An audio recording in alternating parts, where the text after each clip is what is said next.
chat things that you want to see in the new North End, housing needs. We want to hear more from you. And if afterwards, if you want to send an email to Sarah or I personally, we welcome that as well to get your insights. So we're going to go and transition to our panel discussion. We're going to talk about current and prospective programs that can address some of these issues that were raised.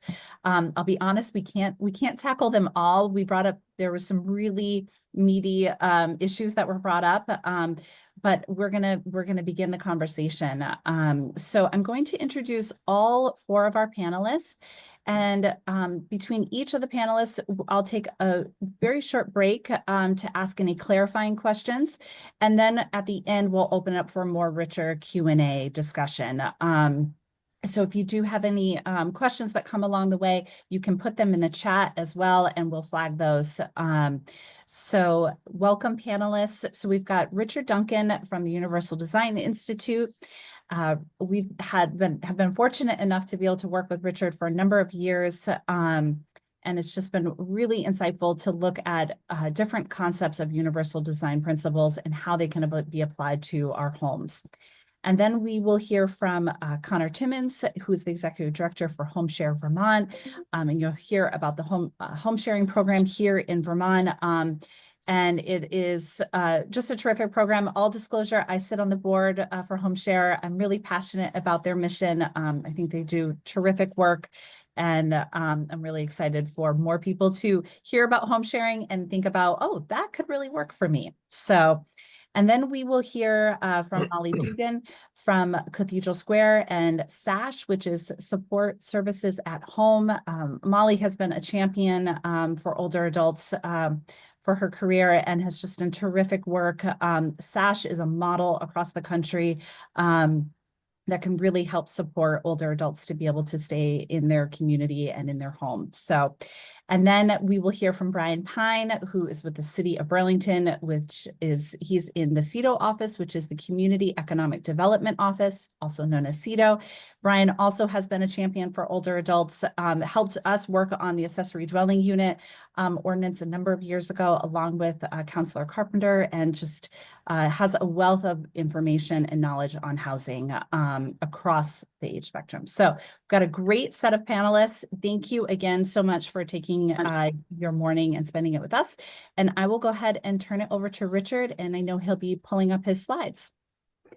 I will be doing so. And while I'm doing that, I'm going to have a couple more comments on some of the information that was provided. I'm excited by the prospect of there being a UD study commission, which I think is very exciting. I can't think of a state off the top of my mind that is doing something like that.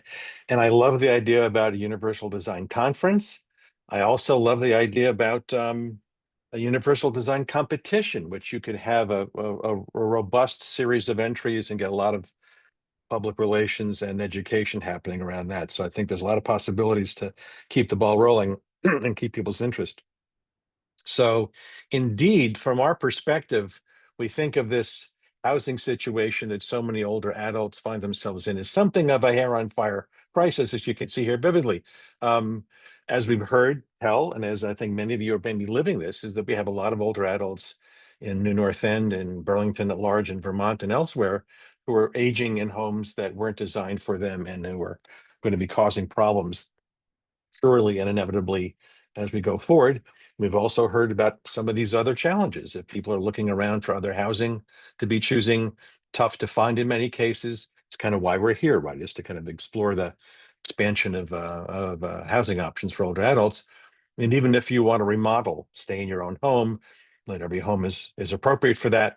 And even if you can, you have their own challenges with cost and with seeing kind of what you're going to be getting for the amount of money you'll be spending. So it's a daunting prospect, which is why we like people to plan as early as possible, which is another challenge. So we're really talking about, and it's, this is kind of a national trend, or aging in place. In reality, we're talking about successful aging in place, right? Or more successful. We're all aging in place. Some of us not doing such a good job, some of us doing a better job. And our home design can really pay a big influence in those kinds of outcomes. So we're at enhancing aging in place to be more successful through the design of our homes. This guy is, of course, my hero.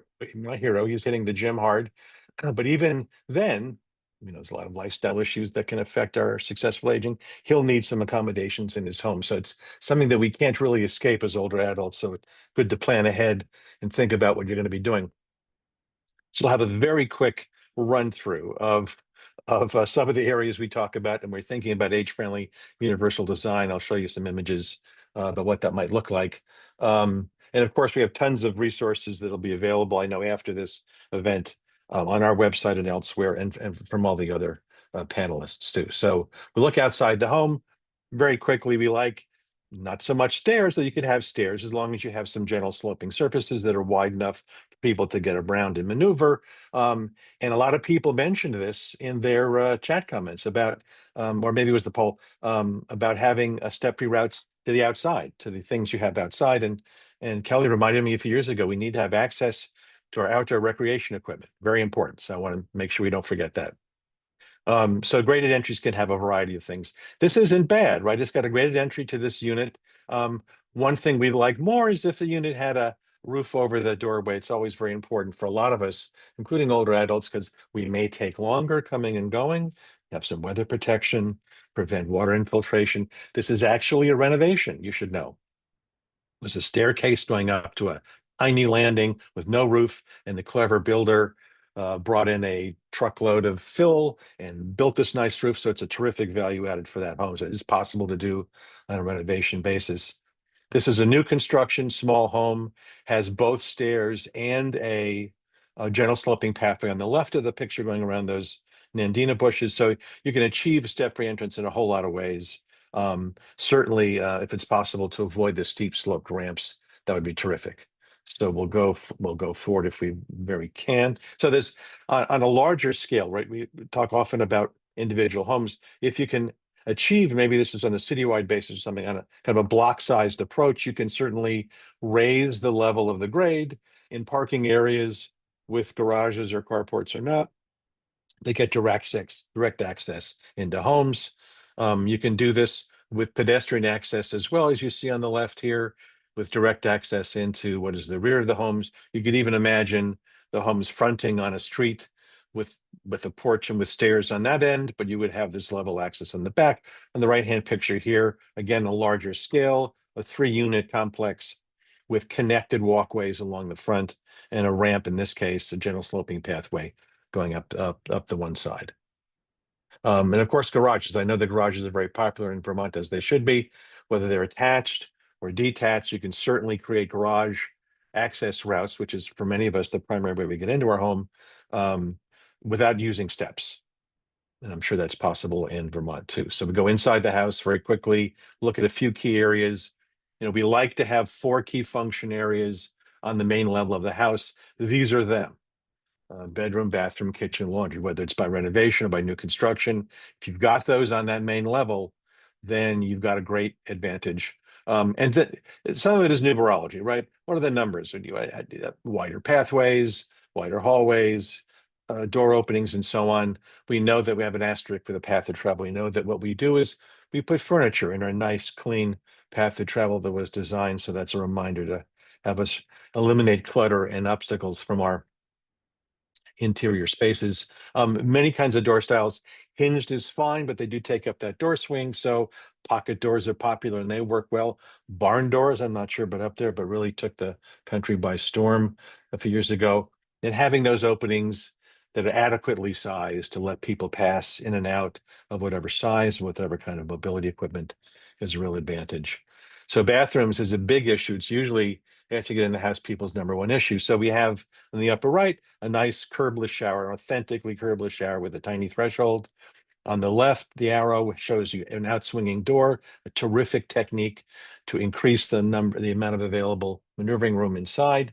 And 2 things I've X'd through here because the designers located grab bars in the same place you see in the McDonald's restrooms, and they're fine for McDonald's restrooms. We would argue, please don't install your grab bars in locations that you see in public restrooms. You need to install them in the locations that will work for you, and I need to think about that. So again, we will have these slides available later. So you can take a look at this. Blocking we like plywood blocking, not isolated blocking that's maybe horizontal, centered on a certain dimension. So you can place grab bars wherever you need to. An important thing to think about. Curbless showers come in a variety of flavors these days, happily, whether it's fiberglass showers with 3-piece or 4-piece showers. And certainly tile showers are there, but it's really important to get that threshold very, very low indeed, so you can walk or bump over it without tripping. And of course, you have to have some kind of closure. On the right-hand side, you see hinged doors. You could have shower curtains easily as well. Laundry is the other area.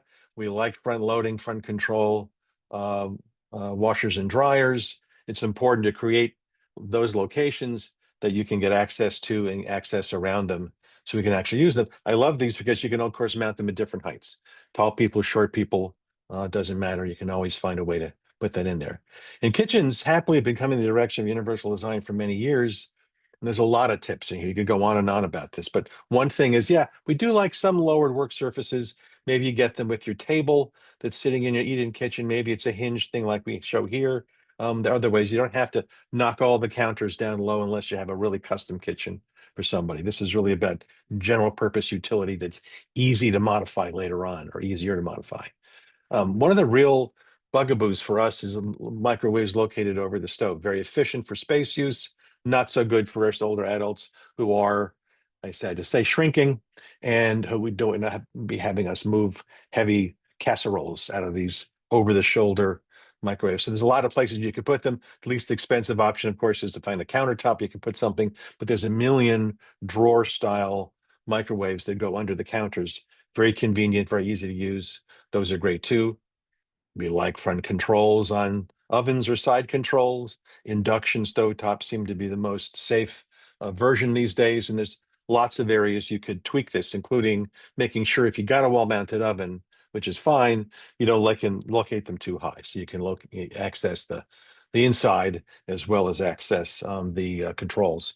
So part of our message is that people should relax, perhaps, so that all of us are built differently and are sized differently, and our abilities are all changing. We have to kind of behave as if this was the case and not behave as if we're still designing for a 1900 demographic. So here's our resources. Again, this will be provided later on. You get the website as well, and a lot of other design tips and design guidelines. If you're thinking about new homes, substantial renovation, we've got that available to folks. And there we are in Asheville, North Carolina. So thank you for your time. I will stop sharing and we can go forward. Great. Thank you so much, Richard. There's a lot of information there. Yeah. Yeah, no, which is terrific, which is terrific. Yeah. And once again, we will be sharing our resource links, the recording of the panelist as well. So you'll be able to, and also links to their presentations too. So any clarifying questions for Richard, anything that needs clarification before we go on to our next panelist? All right, don't see any hands raised or anything in the chat. Okay, wonderful. All right, so next up, we will turn it over to Connor from HomeShare Vermont. Hi, Connor. Hi, everyone. How are we doing? We're doing good. Thank you so much for having me. I appreciate it. And I will apply some credit around. HomeShare would not be where we are right now without Sarah Carpenter and without Brian Pine helping move us along through our infancy to now, I guess, our middle age at 43 years of age as an organization. So I just wanted to make sure that everyone understood who was in the room here, who had been helping us become the program we are today. So is that working for everyone? Can see that? Looks great. Yes. Great. Okay. So as I mentioned, HomeShare Vermont has been serving Vermonters for 43 years now. And what we are is a very basic, I got a little early ahead of myself there. Very basic program. We match folks who have room in their homes with folks who are looking for an affordable place to live. So oftentimes, and certainly the genesis of our program was rooted in helping older Vermonters, age in place more comfortably, which resonates now as much as it did 43 years ago, because the notes that I took here, we're concerned about transportation, we're concerned about costs is a big one, and folks want to stay in their homes. So HomeShare kind of solves a lot of those dilemmas, and it does so by matching you with someone that we think you're going to be compatible with, so that the extra rooms, the guest rooms in your home, are being utilized, and that there's someone there who's maybe helping you achieve those transportation goals, or maintain the garden in ways that you wouldn't otherwise necessarily be comfortable doing anymore, or even, having someone to go do a social thing with. That's something that we see often as well. I should note that the maximum rent that folks charge for sharing is $650, but that scale slides based on the amount of services people offer. So we're going to talk a little more about that later, but I just think about that $650 a month. That is a helpful amount of money if you are looking to make renovations, or if you're looking to cover your taxes. And I will also note that we don't actually have an age restriction on our program. So I am a HomeShare host. Our guest arrived last week, and everything's going great. And I'll tell you about that if you're curious about more later. I want to talk about the process, because our process is really the thing that over the last 43 years we have rarefied into a really both very rigid and very flexible system, which I think is a benefit. Obviously, we have an application process. You can do that on paper. You can do that online. We do 6 background checks and 3 reference checks for everyone involved: hosts who are sharing their home, and guests who are moving into that home. So everyone who is coming into the matching pool, anyone we introduce you to, has been through that gauntlet of background checks. We also then step in and do about an 1.5-hour interview with every participant. For hosts, we will do an interview at the home. So we're making sure that the home is suitable for someone to move into, making sure that the expectations are reasonable. If there are repairs that need to happen, we can often refer you to a place like VEIC or Efficiency Vermont to button up those things that need to be done. Or if there's other resources we can plug you in with, we will.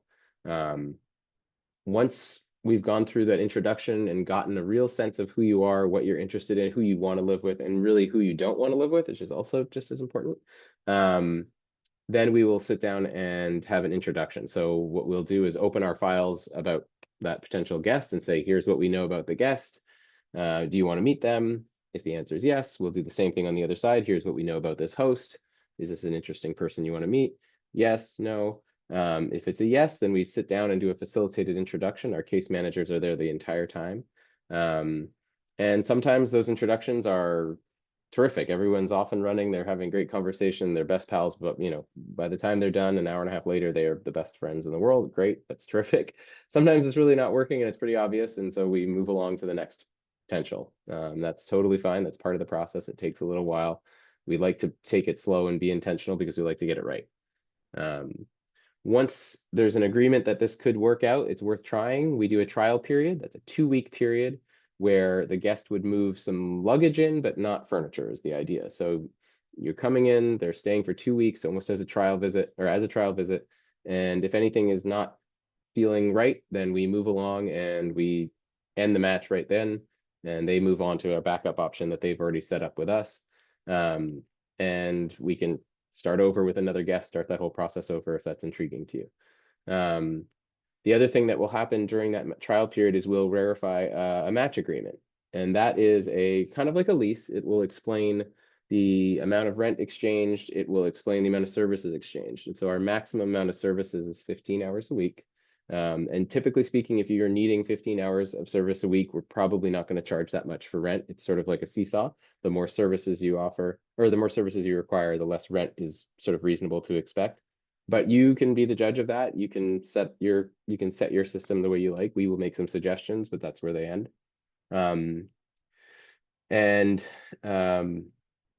That it also will stipulate sort of exactly, it can get very specific. Like, so for instance, one of our last guests that we had last summer, we said that they were going to cover meal planning and preparation for 2 days a week, and it was Tuesdays and Fridays.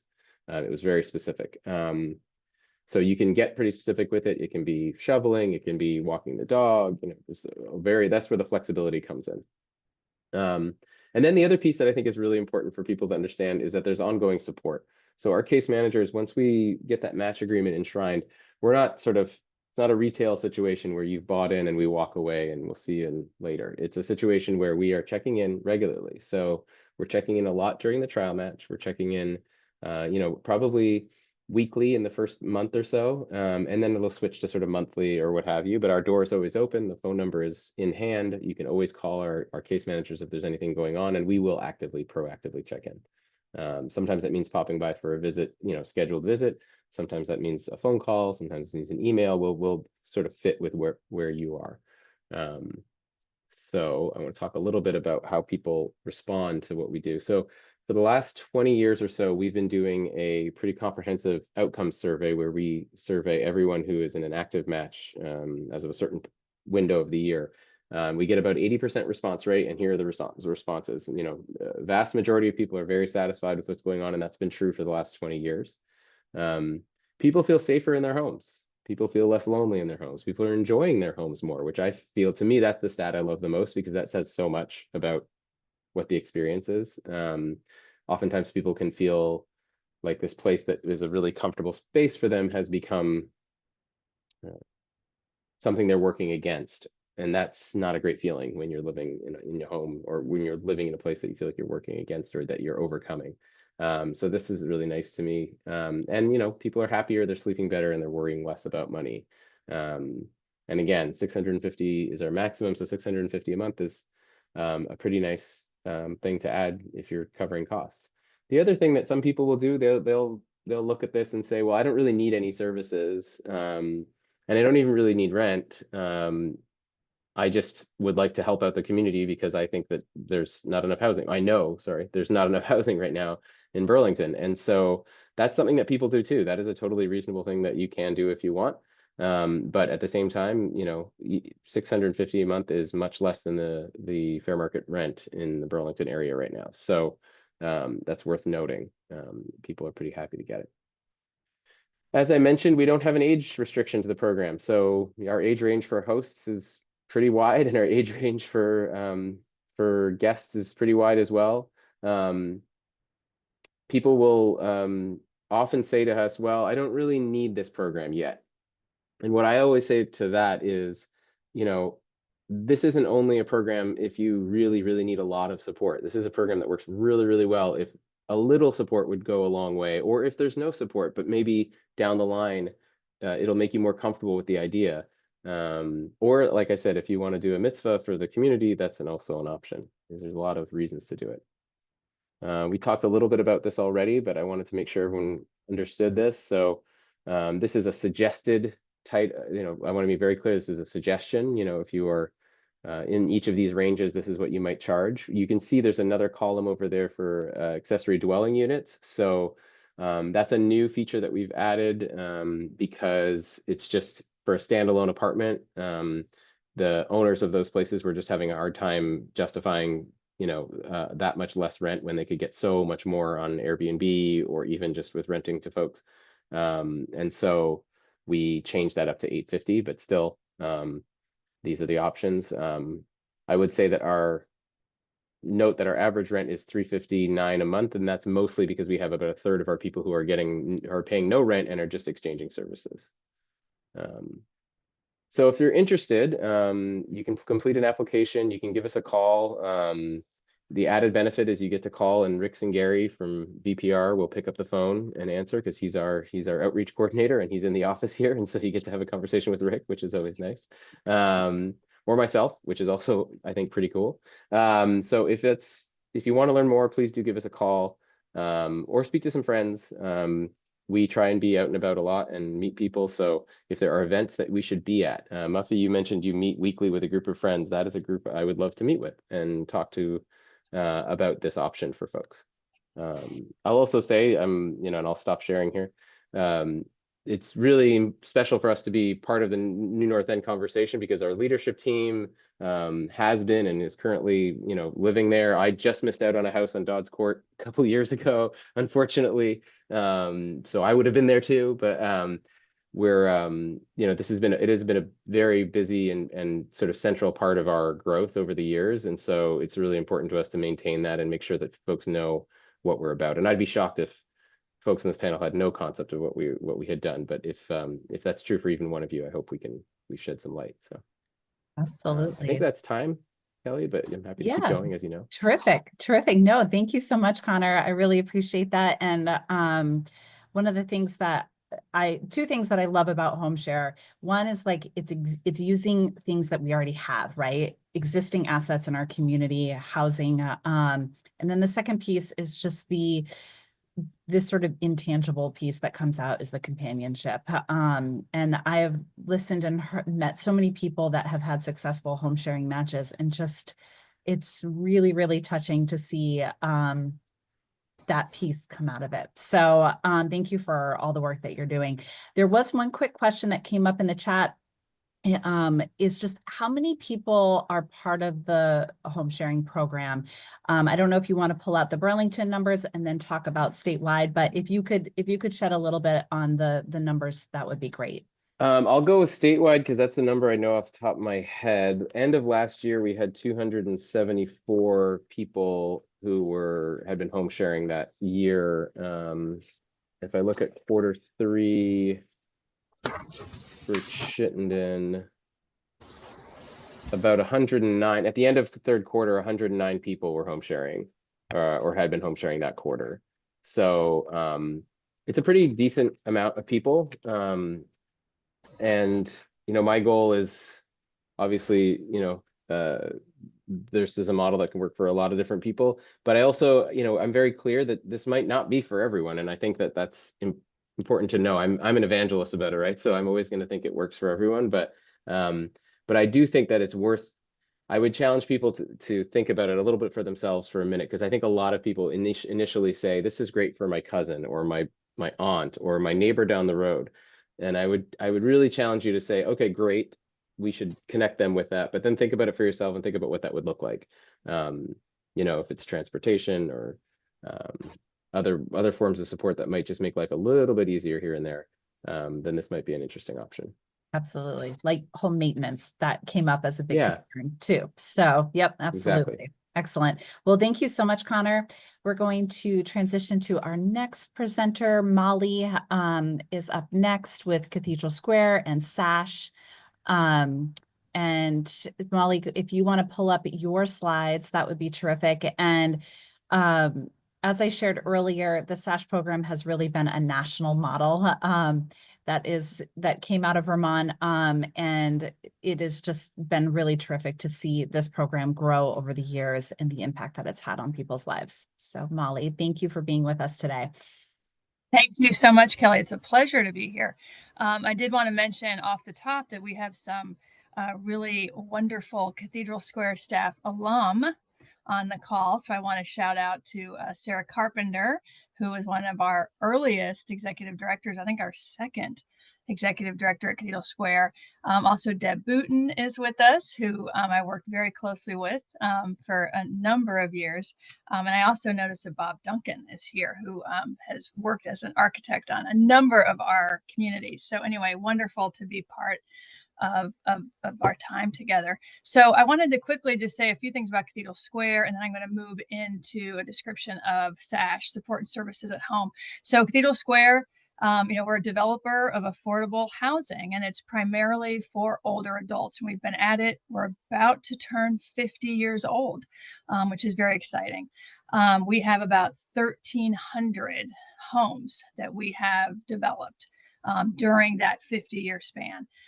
Also have to say that we have about that same number, 1,300, of people on our wait list looking for Cathedral Square homes. We do our own property management and have so all along. We've always made sure we had services embedded in our housing. So that's also been going on. We've kind of turned it up, I would say, with the SASH model, but it's always been foundational to who we are as an organization.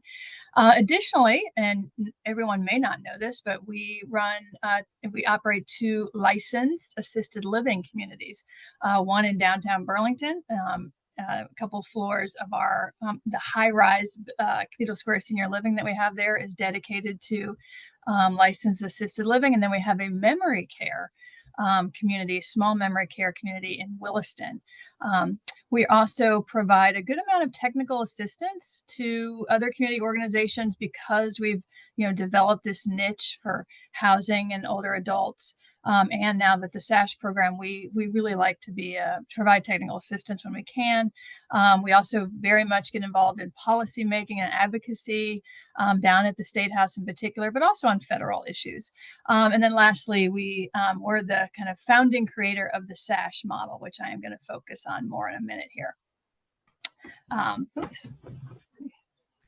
There we go. I did just want to quickly, I know this is kind of small scale, but we have 27 different communities that Cathedral Square has in our portfolio. And I note that, most of the apartments that we have are in the Burlington area. We have like 430 in Burlington. And then if you kind of zoom that down into the New North End, we have about 300. And honestly, some of our largest communities are in the New North End, with Heineberg with 82 apartments being our largest. So, we do have a strong presence in the New North End. And I do note, I know Muffy mentioned, the importance of having multi-story buildings. And we absolutely have that. You can see if you look at, 1 through 10 photos on your left, a number of those are the ones in the New North End, and they are usually about 3 to 4 stories high. The other thing is, while, we tend to really try to do multi-age communities in that we kind of do this campus environment. So while our particular building will tend to be 55 and older, we like to embed ourselves within a larger campus where there is family housing and other income levels, multi-age, that sort of thing. So you definitely see a lot of that, especially in the New North End, where we have on partnering on site with Champlain Housing Trust and other developers. So I want to kick in now to the SASH model. So the SASH model, which does stand for Support and Services at Home, it's a partnership model that we started back in 2009, where we brought together housing organizations such as Cathedral Square with healthcare and community services organizations, and said, let's get together and let's see how we can be part of the solution to allow people to age healthfully in their own communities. And it is a program that we have based out of nonprofit affordable housing. Importantly, though, I want to be clear that SASH is provided as a program and a service, not just to people that live in the affordable housing communities, but also to the larger neighborhood. So we have participants in our SASH program that don't live in the affordable housing property, but live somewhere nearby. We call those community participants, and it's about 25% of the participants in SASH actually live in the surrounding community, either in single family homes or in private apartments that is not owned by the nonprofit.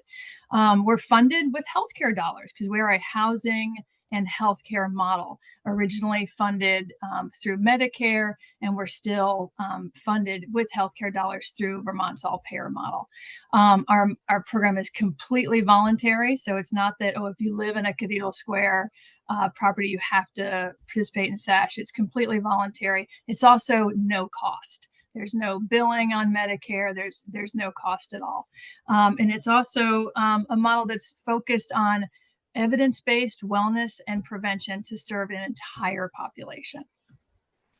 I'm going to just go through these quickly. So as I mentioned, we started in 2009, and we actually piloted our model of SASH in the New North End. So it was in Heineberg Senior Housing. I was the founding director of SASH, and I spent many, many hours and days and weeks at Heineberg kind of kicking the model off. So it was pioneered right in your neighborhood. We have spread across Vermont. And as Kelly mentioned, we have worked with many, many other states to get SASH going in their states as well. And we're also building off the model. So we're also serving younger adults and families now with a model called SASH for All. And we're also now embedding mental health support within our program as well. Actually, especially in the New North End, I think all of our SASH programs in the New North End have an embedded mental health clinician from Howard Center. So that's really exciting. This is just to let you know, we are all over the state.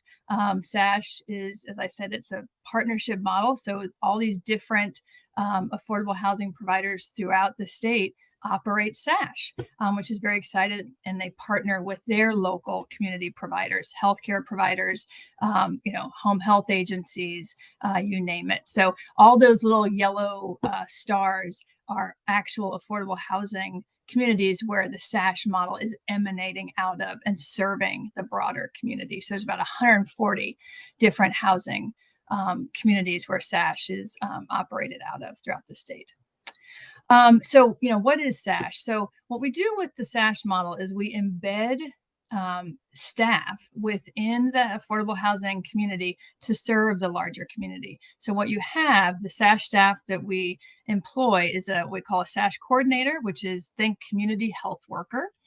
We also employ a wellness nurse, an RN, within the community.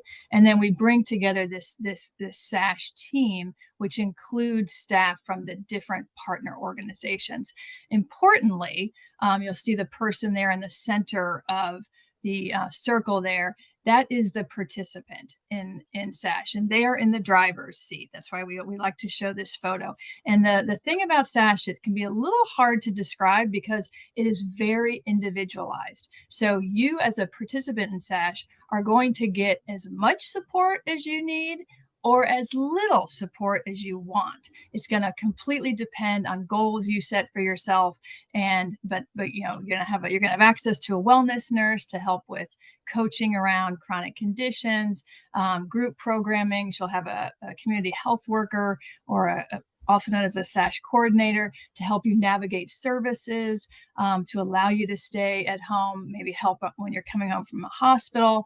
And then importantly, we have this community where we really are focused on connecting people together. And if there's not a strong sense of community that you feel, to help you get that sense of community by offering opportunities for you to connect with your neighbors in a really authentic and genuine way. And this is all based on evidence-based practices. Just to give you a little profile of our SASH participants, we have about 5,000 now across the state. And you get a little bit of a profile there. Majority of our participants are women. Most are 65 plus. Majority are on Medicare. And since we started in 2009, we have served just over 13,000 people in the state of Vermont now. I want to share just a little bit about kind of what we've been able to accomplish with SASH, because not only will it let you see kind of what our outcomes are, but it also helps you understand the things that you can get from the program, what we focus on. So we note this is all statewide data here, but a lot of SASH participants have chronic conditions. I'm not even a SASH participant, but I have 2 chronic conditions. So this is very normal, but it can be a real challenge for folks to stay in their homes if these chronic conditions aren't managed correctly. So just sharing some of the chronic conditions that SASH participants have. Hypertension was just another way of calling it. High blood pressure is how we all know it. A lot of our participants have hypertension. Osteoarthritis is another common one. And then hyperlipidemia, which is high cholesterol, is another chronic condition. And our SASH staff, if a participant wants, can get a lot of help with managing these kinds of chronic conditions. Just a little more data there. On average, 85% of SASH participants have actually 3 or more chronic conditions. And then we also show that our age range is actually pretty broad. So we have an age range of 22 to 102. So again, it is a multi-age program to some extent. Some other quick things we focus on in the SASH model is around emotional wellness. So we spend a lot of time, working with our participants who, are sometimes throughout their life challenged with such conditions as depression, loneliness, anxiety, and we bring in evidence-based supports to help with this. And again, we really focus on making connections for our participants with their neighbors, with their broader community. It is these kinds of connections that really do help people to stay happily and healthfully at home. And so you can see some of our accomplishments with focusing on these areas. So we've really seen some pretty significant declines in participants that are experiencing these kind of emotional wellness challenges. Another thing I mentioned that we focus a lot on hypertension or high blood pressure. And this slide just gives you a sense of kind of what our staff can do to help folks manage their high blood pressure. So, our SASH staff will help identify high blood pressure. So our wellness nurses do regular blood pressure clinics within the community. Usually it's once a week. And then they work with folks that do have elevated numbers.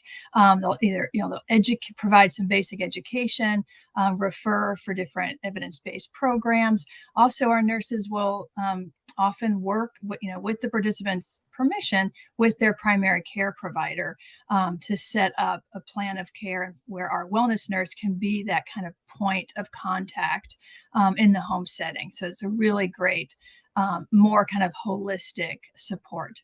So that gives you a sense of some of the things that we do there. And we've had really wonderful results over time, having our participants' blood pressure numbers go down very consistently. And all of these evaluations have been done by independent third parties. We also have a lot of, we do falls risks assessments with our participants. And, we've talked a lot about, access to homes and no steps and things like that, because falling is an absolute risk as we get older. And so we have evidence-based programs around this. And as you can see, we've had some really good outcomes with our risk of falling for our participants getting lower and lower, which is great. But you can see there's still a high percentage of participants that are at risk of falling and who fell in the last year.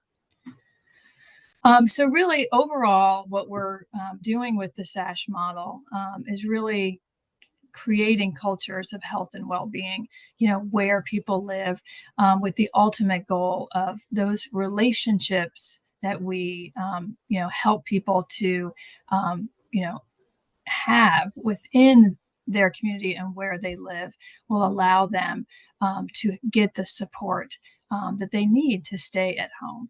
And I just wanted to share some more practical information about how to learn more about Cathedral Square. We have two very robust websites, one on Cathedral Square and one on SASH. I also included here just some quick facts about our independent senior housing communities. And then I have more information about the SASH model, and it's so easy to sign up for SASH. You can refer yourself, you can refer someone else, with their permission, but it's a really quick online one pager that you can do. And then of course you can email us. So thank you for that. And I will now stop sharing.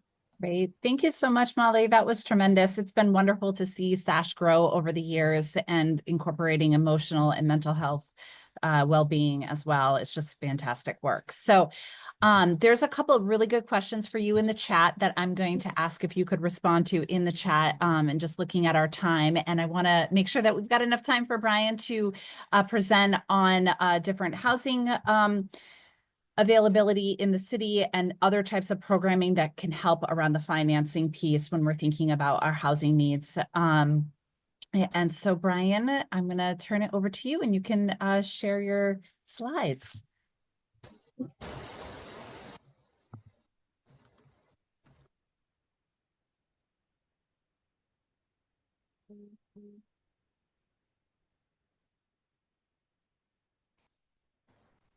That didn't work. Let me keep going here. Okay. I see him. Yep. All right, great. I'm going to start from the beginning.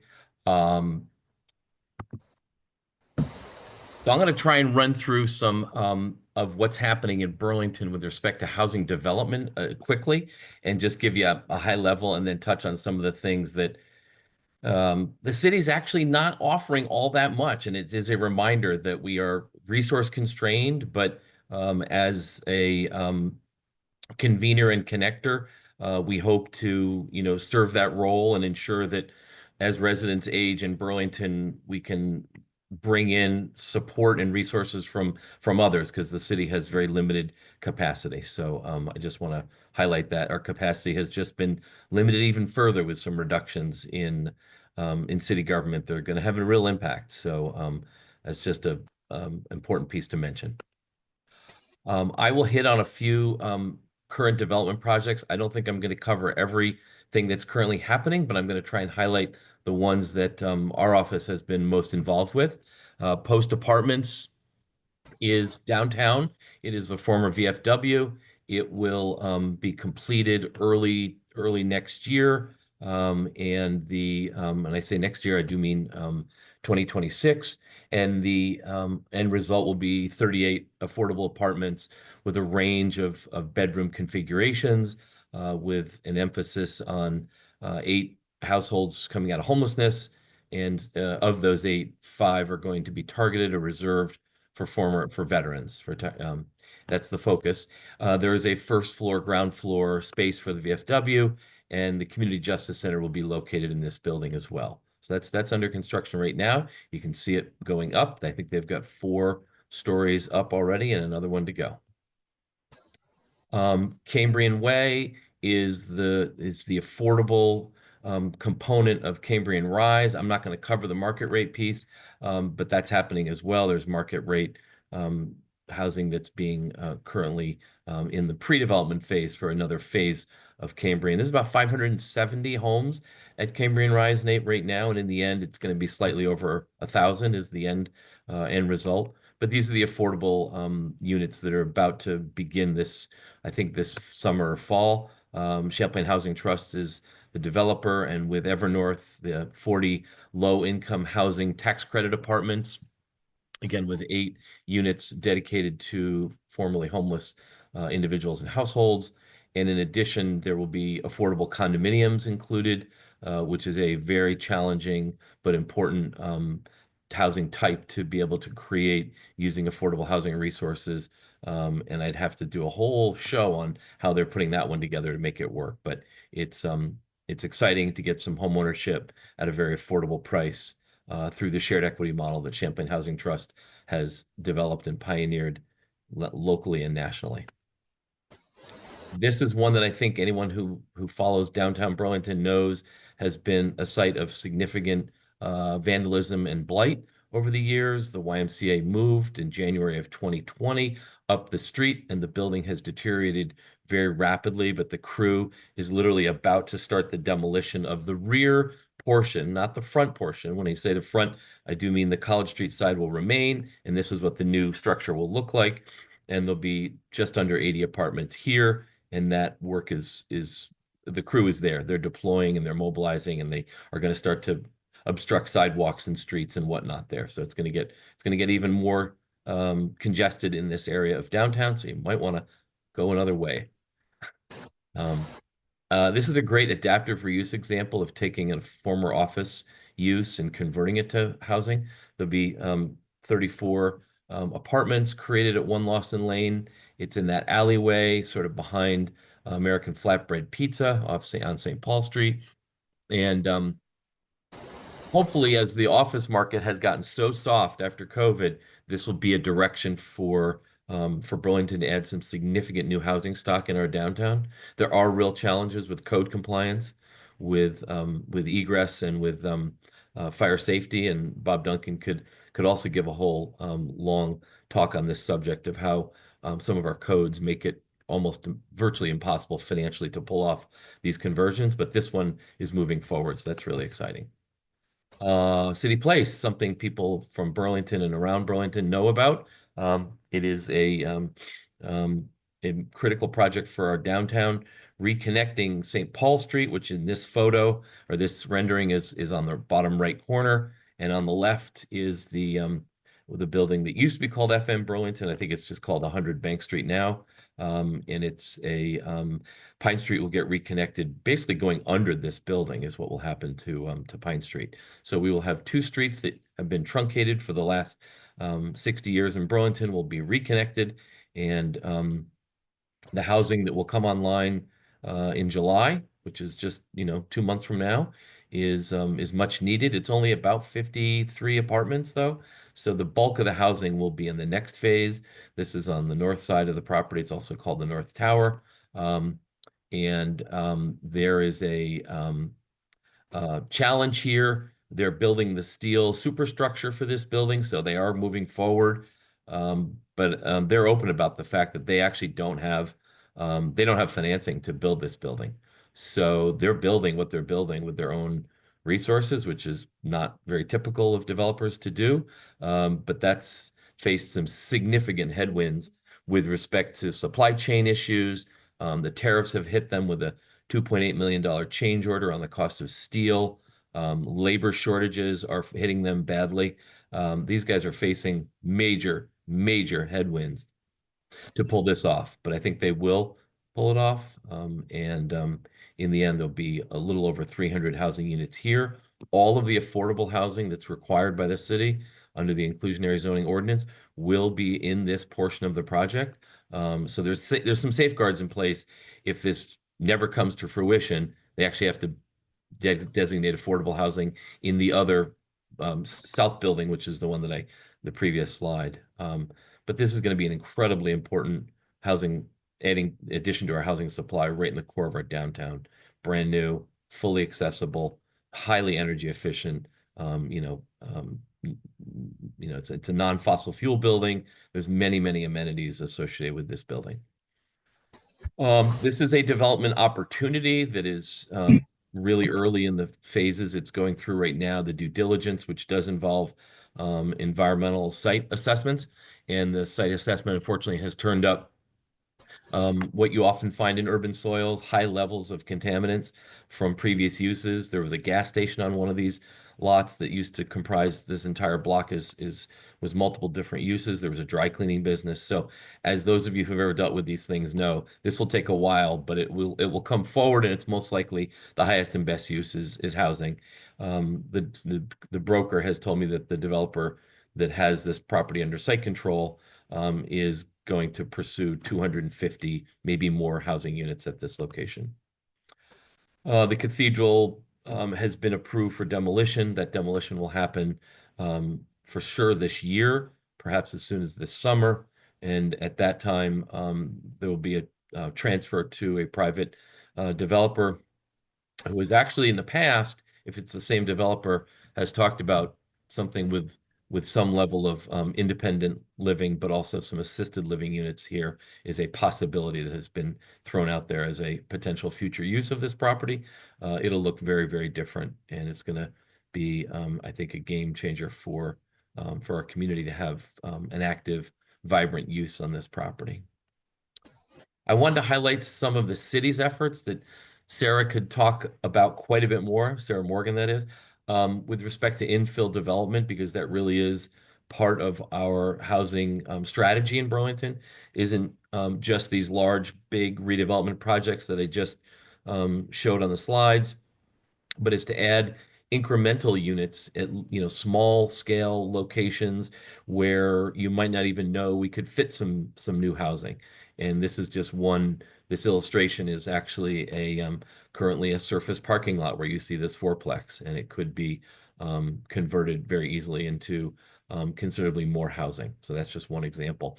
We have about 32 new housing units that have been approved, fully permitted through neighborhood code. 11 of those are under construction. Some will move forward and some won't. They're not easy to pull off as well. There's some real challenges with respect to code. Fire suppression is a real issue for some locations, and so it's not going to be a silver bullet at all. But as a friend of mine likes to say, we probably need to use silver buckshot to be able to solve these problems. I'm going to talk about a tool at the state level that actually helps you if you are a property owner and you're looking to do something with your property. The VHIP, which is the Vermont Home Improvement Program, 2.0 is the new version of it, and it's managed locally by Champlain Housing Trust. It's a state of Vermont program that offers significant financial incentives to add units, to take units which are currently underutilized, and to create new housing, new rental units. There is some affordability component to that, but it's a significant resource that the state of Vermont offers, again, access through Champlain Housing Trust. Here's some information about VHIP.